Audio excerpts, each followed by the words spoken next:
Let's do the math on a Canadian household earning $90,000 per year. Combined, two people working. What sounds, by any historical standard, like a solid, comfortable, middle-class income. After federal and provincial income tax, CPP, and EI, approximately $67,000 take home, about $5,583 per month.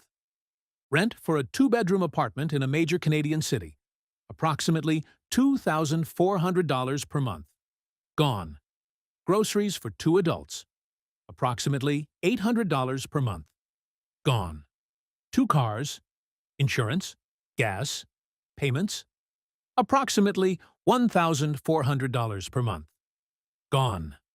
Utilities, internet, phone, approximately $350 per month. Gone.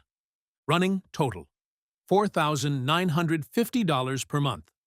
Remaining, $633 per month, before childcare, before TFSA contributions, before any savings, before the dental bill, before the car repair, before the flight home for Christmas. A household earning $90,000, which puts them solidly in the Canadian middle class, has approximately $633 per month of margin before life happens. That is not a budgeting problem. That is a structural problem, and it is being experienced by millions of Canadians right now. This video names the forces creating that squeeze, specifically, precisely, and without political filter, and tells you what individual Canadians can do to protect themselves within the system as it exists. 5 structural forces, operating simultaneously, have compressed what middle-class income can purchase in Canada. Understanding all 5 together explains why the math does not add up for millions of households doing everything correctly. Force 1. Housing costs consuming a growing share of income. In 2000, a dual-income household spent approximately 18% of gross income on housing. In 2026, that figure has risen to approximately 29%. The same shelter, as a proportion of income, now costs 61% more than it did 25 years ago. Home prices rose 355% since 2000. Median incomes rose 113%. The gap between those two numbers is the housing portion of the middle-class squeeze. Force 2. Food inflation compounding across years. Food prices in Canada have risen approximately 25 to 30% cumulatively since 2020 alone. A grocery bill that cost $600 per month in 2019 costs approximately $750 to $780 per month in 2026. This is not a one-year event. It is compounded inflation that has permanently reset the baseline cost of feeding a household. Middle-class incomes have not risen commensurately. Force 3. Real wages effectively flat. Median wage growth in Canada averaged approximately 2.3% annually from 2015 to 2025. Average inflation over the same period was approximately 2.7% annually. In real terms, inflation adjusted, the median Canadian wage has effectively gone nowhere in a decade. The middle class has more nominal dollars and the same or fewer real dollars. Force 4. The cost of vehicles exploding. The average new vehicle price in Canada in 2026 is approximately $62,000, up from approximately $36,000 in 2015. A doubling of vehicle prices in a decade, combined with higher financing rates, has dramatically increased the monthly cost of the most common middle-class non-housing major expense. A household with 2 financed vehicles in 2026 is paying $1,200 to $2,000 per month in combined vehicle costs, a figure that was $600 to $900 a decade ago. Force 5. The effective tax burden on middle incomes. A Canadian earning $80,000 faces an effective combined rate of approximately 30% to 35%, including federal tax, provincial tax, CPP, and EI. This is not the top marginal rate. It is the effective blended rate on middle-class income. As nominal incomes rose with inflation through the 2020s, more middle-class Canadians were pushed into higher marginal brackets without corresponding real income increases. This bracket creep, partially offset by indexing but not fully, is a hidden tax increase on the middle class. Here is the vault. The specific structural shift between 1990 and 2010 that permanently changed what the Canadian middle class could afford, and that most Canadians have never had named for them clearly. The shift, the financialization of housing, and the asset divide it created. Between roughly 1990 and 2010, Canadian housing transitioned from being primarily a place to live, a consumption good priced roughly in proportion to income, into a financial asset class. Low interest rates, liberalized mortgage rules, population growth in major cities, and speculative demand collectively drove home prices far beyond what income growth could justify. The consequence was a permanent split in the Canadian middle class, not by income, but by asset ownership timing. Group A, the asset owners, Canadians who bought homes before approximately 2012, particularly in major urban centers, saw their primary asset appreciate dramatically. A Toronto home worth $400,000 in 2012 was worth approximately $1.1 to $1.3 million by 2022. This appreciation created a wealth effect that has nothing to do with income, productivity, or effort. It is simply timing. Group B, the asset non-owners, Canadians who did not own a home before the appreciation era, whether because they were too young, in the wrong city, in lower income brackets, or simply unlucky with timing, were priced out of the primary wealth-building mechanism of their generation. Their incomes did not keep pace with home prices. Their rents rose. Their ability to accumulate the down payment required to enter the market receded further each year. The wealth divide this created. Statistics Canada data shows that the median net worth of Canadian middle-class households is approximately $340,000, but approximately $270,000 of that is home equity. Middle-class Canadians who own their home have meaningful net worth almost entirely because of that home. Middle-class Canadians who do not own a home, the renters, have approximately $70,000 in average net worth. Same income, same effort, dramatically different financial position, determined almost entirely by one binary decision made at one point in time. The inheritance layer, the asset divide, is now being transmitted generationally.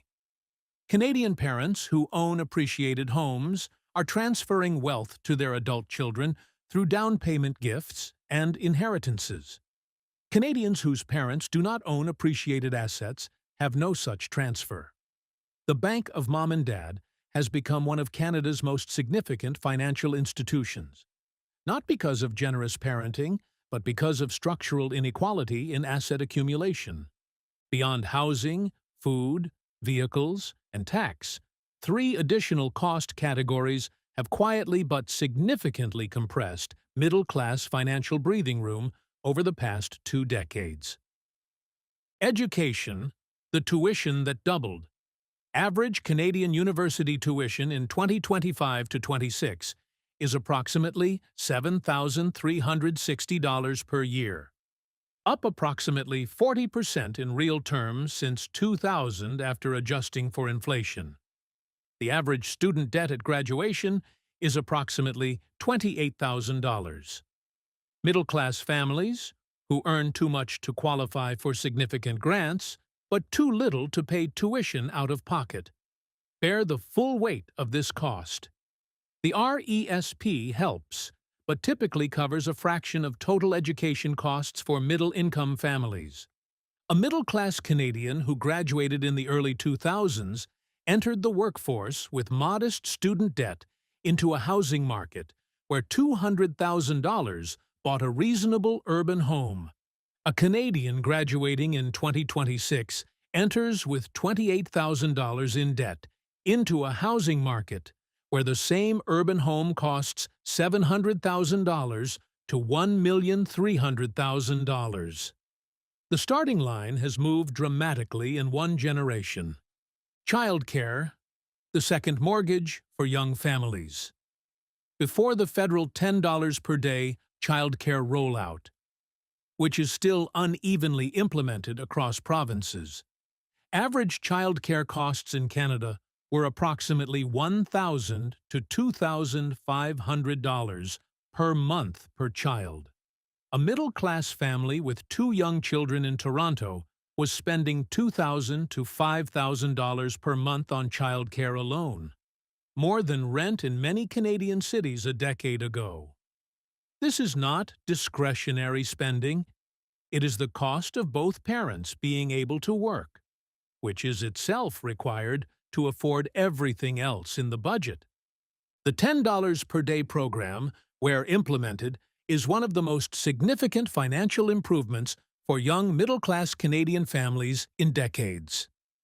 But its rollout has been uneven, and many families are still waiting.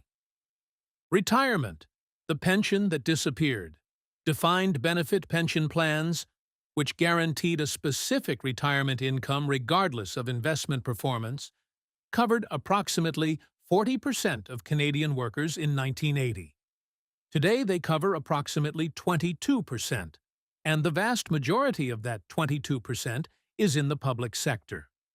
Private sector middle-class workers have largely transitioned to defined contribution plans or no workplace pension at all. CPP replaces approximately 25 to 33% of pre-retirement income. The rest is the individual's responsibility. In a market where housing costs, food, childcare, and debt service leave little room for RRSP and TFSA contributions. The retirement savings gap for the Canadian middle class is one of the defining financial challenges of the next 30 years. The middle-class squeeze is not just felt, it shows up precisely in Statistics Canada data on wealth distribution. The top 20% hold 67% of total Canadian wealth. The bottom 40% of Canadians hold less than 3% of total net worth. This is not the distribution of a broadly prosperous middle-class country. It is the distribution of a country where wealth has concentrated dramatically in asset-owning households over the past 30 years. The Gini coefficient, Canada's wealth inequality measure, Canada's Gini coefficient for wealth, not income, has been rising. A Gini of 0 represents perfect equality. A Gini of 1 represents one person owning everything. Canada's wealth Gini is approximately 0.75, meaning wealth is dramatically more unequal than income. The middle class earns a reasonable share of income. It owns a rapidly declining share of wealth. The net worth gap between generations. Baby boomers, born 1946 to 1964. Median net worth approximately $800,000 plus, primarily driven by home appreciation. Generation X, born 1965 to 1980. Median net worth approximately $400,000 to $500,000, partially benefits from earlier homeownership. Millennials, born 1981 to 1996. Median net worth approximately $100,000 to $150,000. Heavily impacted by delayed homeownership and student debt. Generation Z, born 1997 plus. Median net worth approximately $20,000 to $40,000. entering adulthood into the most expensive housing market in Canadian history. The generational wealth gap in Canada is not primarily about income differences, it is about asset appreciation timing. Boomers bought homes in the 1970s to 1990s at pre-appreciation prices. Millennials and Gen Z are attempting to buy at post-appreciation prices. The same asset, a house, creates dramatically different wealth outcomes depending on when it was purchased. The specific Canadian irony: Canada is one of the wealthiest countries per capita in the world. Total household wealth in Canada is approximately $15 to $16 trillion.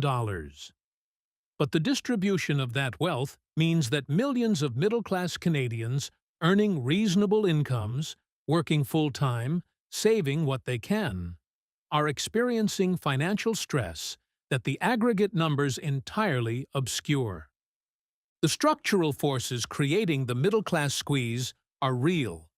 They are not solved by personal finance advice, but individual Canadians can take specific actions within the system as it currently exists to improve their financial position meaningfully. These are not complete solutions to structural problems.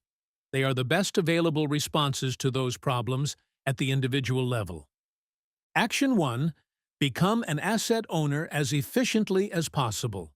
The single most important financial distinction in Canada is between asset owners and non-owners. The FHSA, $8,000 per year, $40,000 lifetime, triple tax advantage, is the most powerful tool available to first-time buyers. Use it.